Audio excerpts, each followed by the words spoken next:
में जाएंगे। अब आनंद लोक क्या है? आनंद लोक कहाँ है? अपने अपने ज्ञान के हिसाब से सबने इसकी व्याख्या करी है। मेरे दृष्टिकोण से मैं आपको समझाता हूँ, ठीक लगे तो मानना, ऐसी कोई बात नहीं, नहीं तो जैसी आपकी धारणा है वैसी पकड़ के मान के चलो।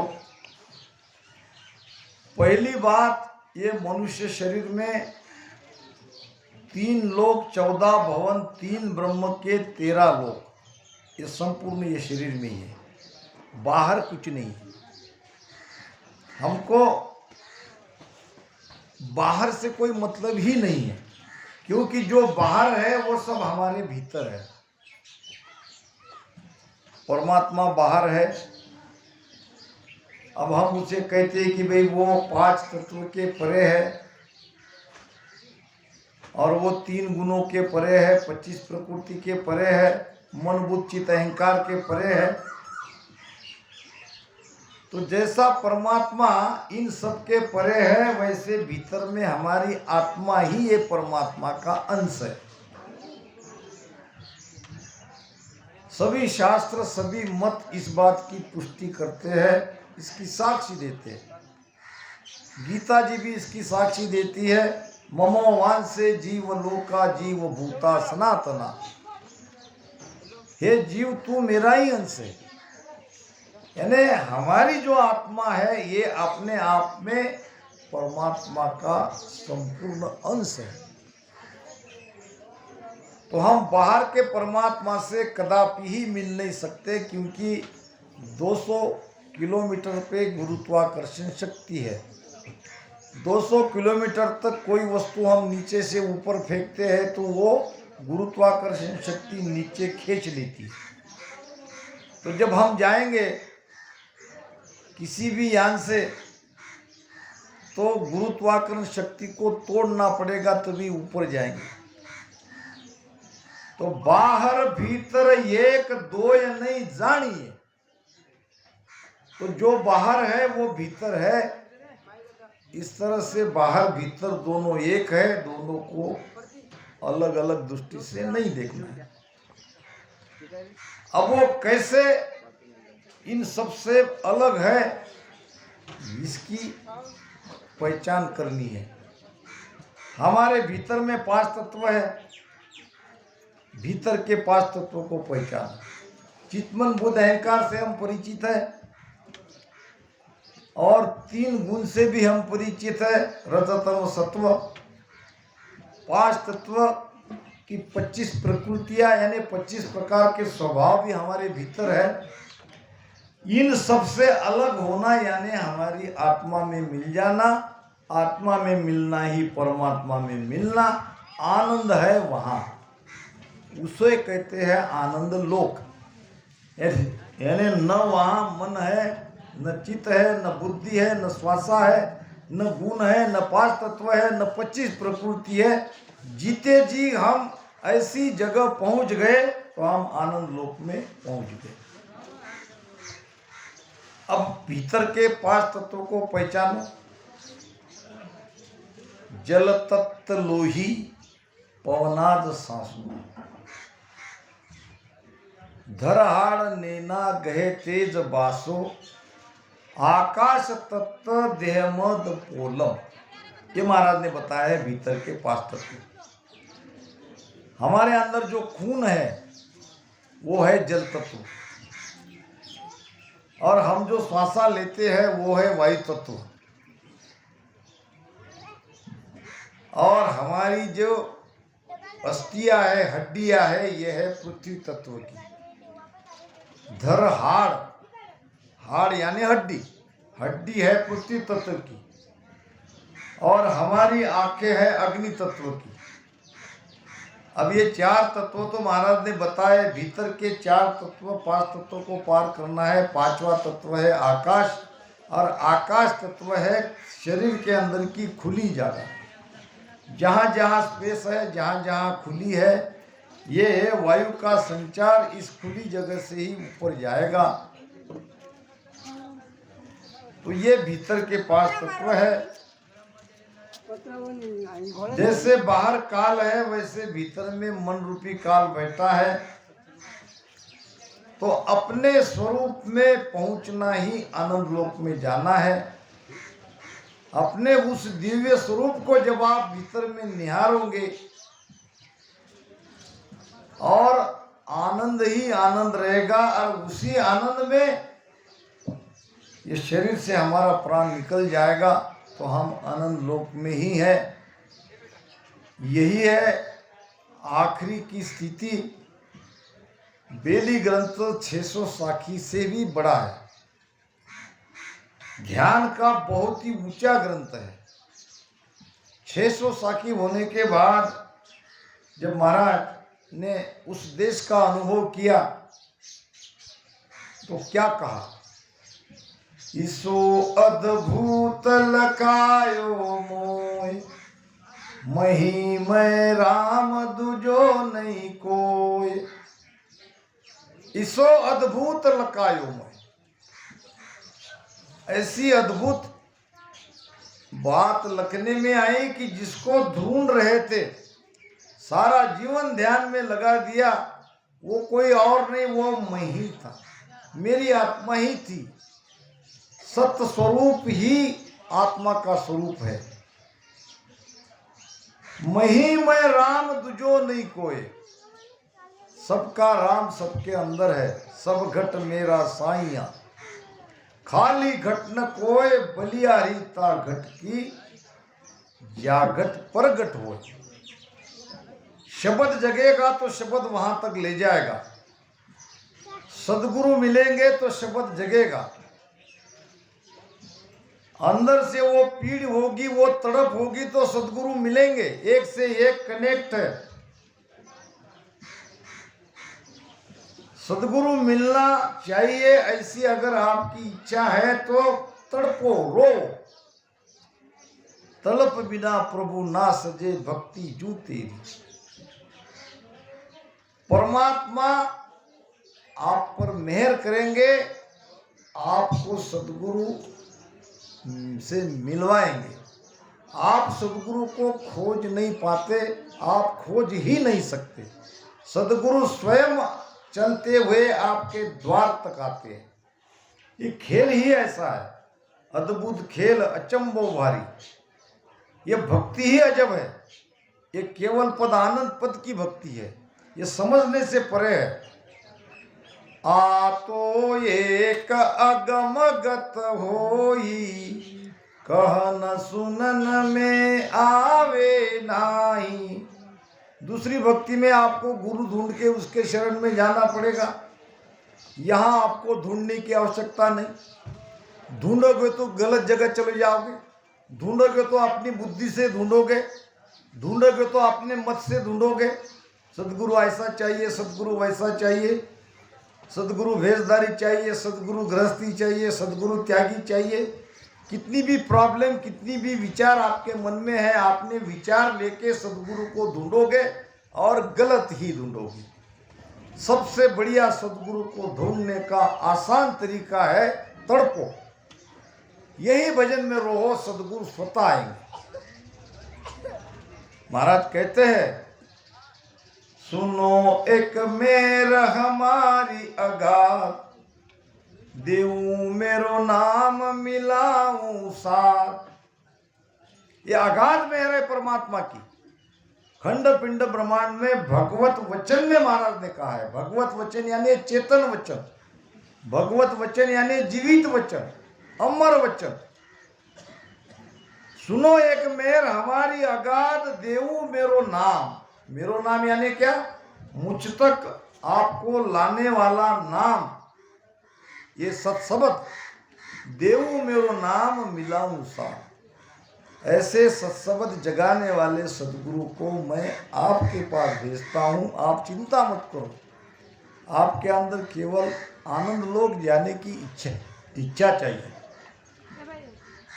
ये जन्म मरण से आप अलग होना, ये आपके मन में आना सबसे पहले जरूरी है। देखा देखी भक्ति का नहीं लगत है रंग। ये भक्ति देखा देखी से नहीं होती, ये तो अंदर के भाव से होती है, भीतर की तड़प से होती है। तो महाराज फरमाते हैं सत्य स्वरूप। अब ये सत्स्वरूप को समझो, एक विषय है महाराज का, सत्स्वरूप आनंद पद नियंचन निजना, बड़ा लंबा चौड़ा हेडिंग का एक विषय है। अब पहले सत्य को समझो। सत्य किसे कहते हैं? सत्य उसे कहते हैं जिसका तीनों काल में नाश नहीं होता। तीन काल कौन से? वर्तमान काल, आने वाला भविष्य काल, और जो गया जो बीता वो भूतकाल। ये तीन काल। सत्य उसे कहते हैं जो तीनों काल में जिसका अभाव नहीं, तीनों काल में जिसका नाश नहीं, भूतकाल में भी था, आज भी है, और कल भविष्य काल में ही रहेगा। हम रहेंगे नहीं रहेंगे मगर सत्य नहीं मिटेगा। तो सत्य है। अब सत्य यहाँ देखो, यहाँ सत्य क्या है, यहाँ मिटने वाला क्या क्या है और जो मिटती नहीं है वो क्या है, सब यही देखना है। ये शरीर मिटने वाला है, ये तत्व का बना है तो तत्व में मिट जाएगा, मगर शरीर के भीतर जो हमारी आत्मा है वो सत्य है। आत्मा ही सत्य है। तो अब स्वरूप किसका स्वरूप? हमारी आत्मा का स्वरूप, ये सत्य है। आनंद कहाँ है? हमारी आत्मा में ही आनंद है। आनंद हमको कहीं से लाना नहीं है, आनंद भीतर ही है, मगर इसके बारे में हम जानते नहीं हैं, क्योंकि हम बाहर बाहर खेल रहे हैं, हम माया का सुख ले रहे हैं। हमको भीतर में इतना आनंद है, इतना खजाना है, इसका पता नहीं है। इसका पता तो तब चलता है जब हम भजन करते हैं, सदगुरु के शरण में जाते हैं, सत्संग सुनते हैं। आनंद भीतर है, आनंद हमारी आत्मा में है, आनंद कहीं से लाना नहीं है, आनंद भीतर है, वहां तक जाना है। बीच में ये रुकावटें है, जो बाधाएं है, उसको दूर करना है। इसीलिए तो महाराज कहते हैं किस विद मिली हो राम सु आड़ा बेरी अपार, जब चालो हर मिलन को ले बीचे मुझ मार। कहाँ जाना है राम जी को मिलने के लिए? कैसे जाना है? जाएंगे तो सुमिरन से ही। जब भजन सुमिरन करते हैं तो बीच में कौन कौन बेरी है हमारे, इसका पता चलता है। किस विद मिलिए वो राम सु आड़ा बेरी अपार। हम बाहर थोड़ी मिलने जा रहे हैं, हम भीतर ही मिलने जा रहे हैं। भीतर में मिलने क्यों जा रहे हैं? राम जी हमारे भीतर है। राम तुम्हारे है घट माई, प्रेम प्रीत सुपाओ। सारी बातें क्लियर बताइए, समझने का फेर है। राम तुम्हारे है घट में, वो घट में है, वो शरीर में है, वो दृष्टा है, जगत दृश्य है और वो देखने वाला है। जगत बाहर है, वो भीतर है। दृश्य बाहर दिखाई दे रहा है, ये सब माया है, और सबको देखने वाला वो दृष्टा भीतर है। कल हमारे महाराज जी ने बहुत बढ़िया भजन लिया था, काना सुने नेण सुदेखे काना सुने नेण सुदेखे घ्राण बासना लेवे रे घ्राण बासना लेवे रे रसना शीस भी राजे सायब रसना शीस भी राजे सायब पर कसाव सब लेवे रे पर कसाव सब लेवे रे अवगत न्यारो अवगत न्यारो अवगत न्यारो अवगत न्यारो तागत बिरला जाने रे तागत बिरला जाने रे। देखो क्या व्याख्या करी है महाराज ने, अविगत न्यारो। अब न्यारो से ये नहीं समझने लगा कि वो शरीर के बाहर है, इसलिए ऊपर सुरती लगा के ध्यान में नहीं बैठ जाना। वो घट में है मगर इन सबसे न्यारा है। अगर वो घट में नहीं रहता तो कान से कैसे सुनता, आँख से कैसे देखता, नाक से कैसे सूंघता, रसना से कैसे स्वाद लेता। कह रहे महाराज काना सुने, वो हमारे भीतर है, वो कान से सुन रहा है, वो दृष्टा है, वो देख रहा है, ये दृश्य जगत को देख रहा है। काना सुने नेण सु देखे, घ्राण कहते हैं नाक को, घ्राण वासना लेवे, वही ले रहा है सब, वही सुन रहा है, वही बोल रहा है और वही देख रहा है, सारा स्वाद वही ले रहा है, क्योंकि वो रसना शीश यहाँ रसना पे बैठा है। अगर रसना में कोई स्वाद लेने का गुण है तो रसना को यहाँ से निकाल दो और रसना को कहो ये मीठा है, लगता क्या तुमको मीठा, ये तीखा है, ये खट्टा है। रसना जब तक शरीर में है तब तक उसको स्वाद है। अब वो शरीर में जब तक है तब तक सारा थाट है। ये थाट सब चला जाएगा जब लाद चला बंजारा। अब भीतर का आत्मा रूपी बंजारा ये शरीर को छोड़ के चला जाएगा तो सारा थाट यही के यही रह जाता है, कोई पूछता नहीं, इसको जला देते हैं। कितना भी रोए, कितना भी तड़पे, गया, गई वस्तु हाथ नहीं आवे। तो भगवान को समझो, भगवान भीतर है, ये सब वो देख रहा है, सुन रहा है, बोल रहा है। अब वो कहाँ है तो इसकी भी व्याख्या महाराज ने करी है।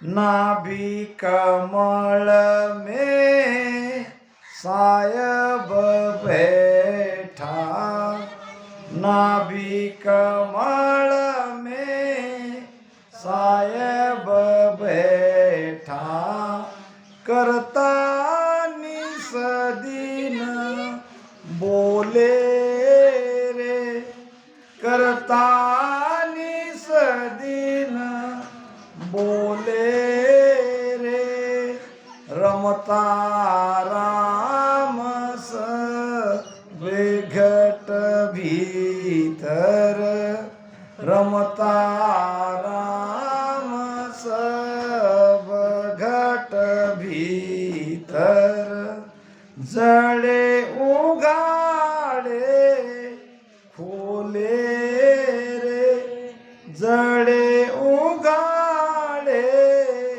खोले रे, अविगत न्यारो अविगत न्यारो तागत बिरला जाने रे तागत बिरला जाने रे। अब समझो नाभि कमल पे वो सायब कैसा बैठा। देखो जब हम हमारे माता के पेट में थे तब माता के द्वारा हमारा पोषण हुआ। कैसे पोषण होता है? माता की नाड़ से हमारी नाड़ जुड़ी है जो नाभि से जुड़ी हुई है। एक नाड़ माता की नाभि से हमारी नाभि तक जुड़ी रहती है। जब बच्चा बाहर आता है तो सबसे पहले उस नाड़ को काटते हैं। काटते ही वो बच्चा घबरा जाता है और रोता है। क्यों रोता है? अगर नहीं रोया तो बच्चा आगे जीवित भी नहीं रहेगा। वो इसलिए रोता है कि जो श्वास की प्रक्रिया उसकी चल रही थी निरंतर, उसमें बाधा आ गई।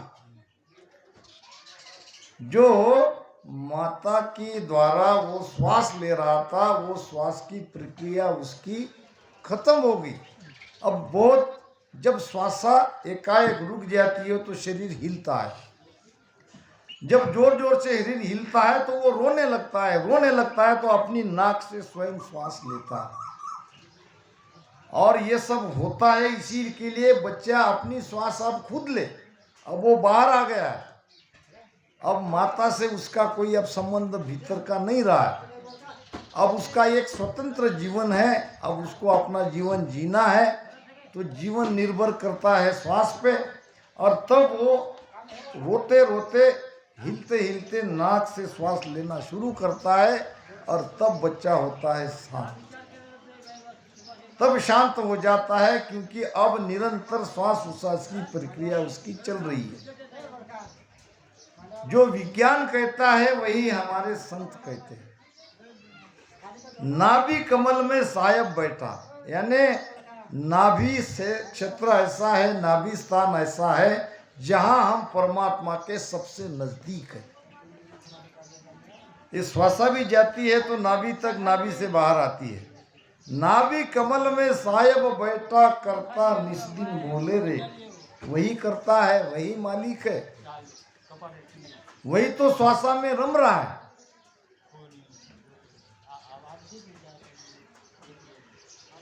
रमता राम सबे घट भीतर जड़े उगाड़े खोले रे। ये बंद करना और खोलना ये उसी के हाथ में है। जब तक वो श्वासा में है तब तक श्वासा चलेगी और तब तक सारा खुला है। और जब श्वासा खत्म हो जाएगी तो वो भी चला जाएगा तो सब कुछ बंद हो जाएगा। तो इसी की तो पहचान करनी है, इसी के लिए तो ध्यान करना है। महाराज ने कहा है, कई जगह इसके प्रमाण आते हैं। कूण है रे बाबा, कूण है रे बाबा, कूण है, कूण है, कूण है वो। तीन लोक में राच रयो है, ऐसी की धुन है वो। तीन लोक में राच रयो है, ऐसी की धुन है वो राम, ऐसी की धुन है वो। कौन है रे बाबा, कौन है रे बाबा, कौन है, कौन है, कौन है वो कौन है? जो तीन लोक में रच रहा है। तीन लोक उसके ही आधार से है। मगर वो 3 लोक का नहीं है। वो 3 लोक में आया है माया सबका सुख लेने के लिए।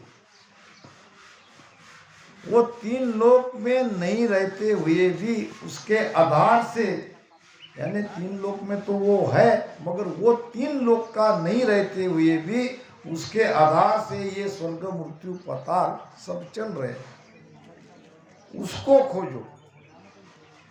कोई कहे वो जीव विचारो, कोई कहे वो साईं हो, कोई कहे वो जीव विचारो, कोई कहे वो साईं हो, कोई कहे वो ब्रह्म आप है, पूर रयो जुग माई हो, कोई कहे वो ब्रह्म आप है, पूर रयो जुग माई हो, राम पूर रयो जुग माई हो। गुण है रे बाबा, गुण है रे बाबा, गुण है, गुण है, गुण है। वो कौन है? वो उसकी तो पहचान करनी है। वो हम ही है, मगर हमें इसका पता नहीं। क्यों नहीं है पता? विस्मरण हुआ है। किसका विस्मरण हुआ है? हमारा ही विस्मरण हुआ है।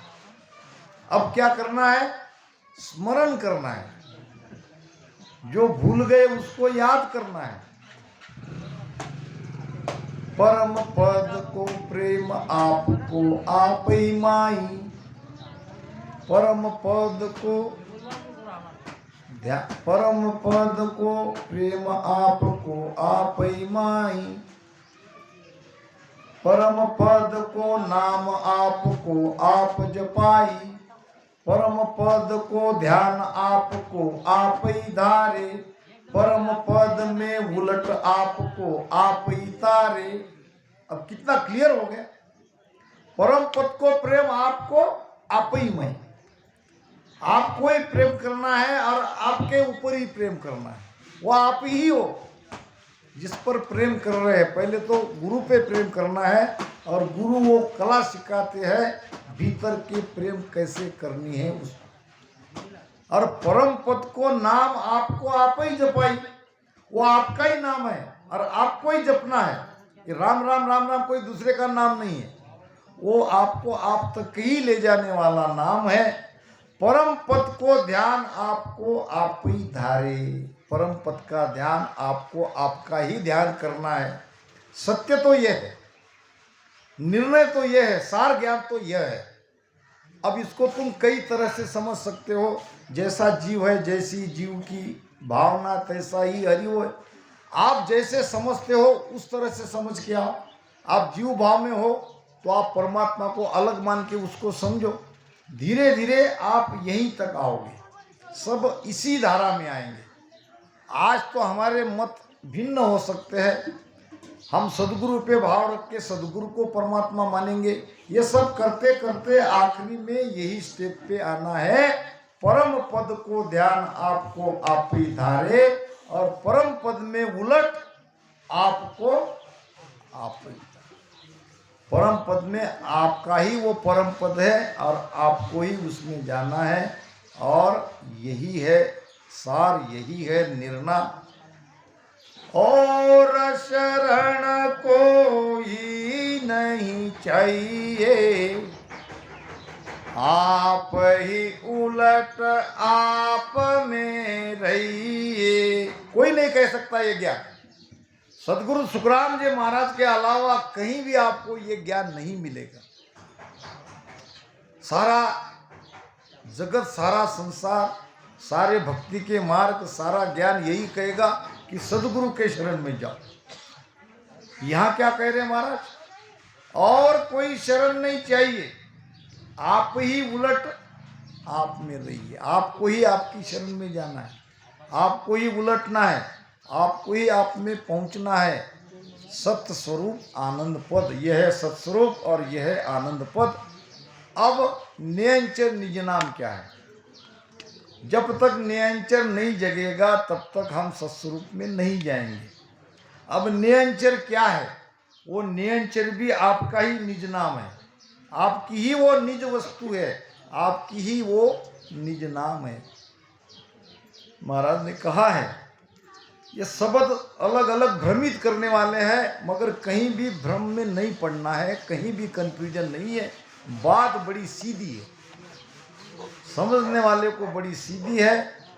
सत सत कहे तीके सत आहे, नियंचर सोई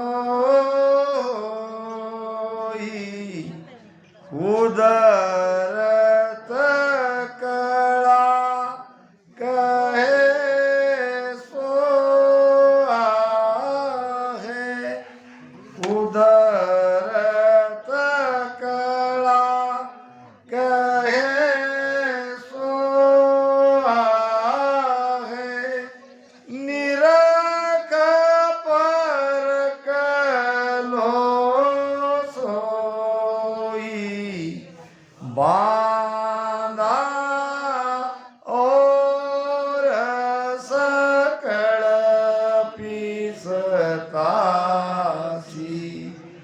बांधा और सकल पीसतासी, मेरी शरण हंस जो आवे, मेरी शरण हंस जो आवे, से आनंद पद पासीरे, बांधा और सकल पीसतासी। ये सब एक ही है। सत्य सत्य कहे, जिसको आप सत्य कहते हो, जिसको आप कहते हो कोई जिसका तीनों काल में नाश नहीं होता है, सत्य सत्य कहे तिको सत्य आहे, ने अंचर सुनो हो। क्या है सत्य? ने अंचर। अब फिर क्या? कुदरत कला। अब कुदरत कला क्या है? कुदरत कला कहे सो आहे, ये नियंचर ही कुदरत कला है। नियंचर जगह यानी कुदरत कला आपके अंदर जग गई, कुदरत कला जग गई यानी आपके अंदर नियंचर आ गया। कुदरत कला कहे सो आहे, निरख परख लो सोई। मगर कब समझेगा? जब आप निरखोगे परखोगे तो यही निज नाम है, यही सत्शब्द है, यही शब्द है, यही राम है। राम इसलिए कह रहा हूं कि राम भजन किए बिगड़ तो ये होगा ही नहीं, तो ये तो 52 अक्षर का है।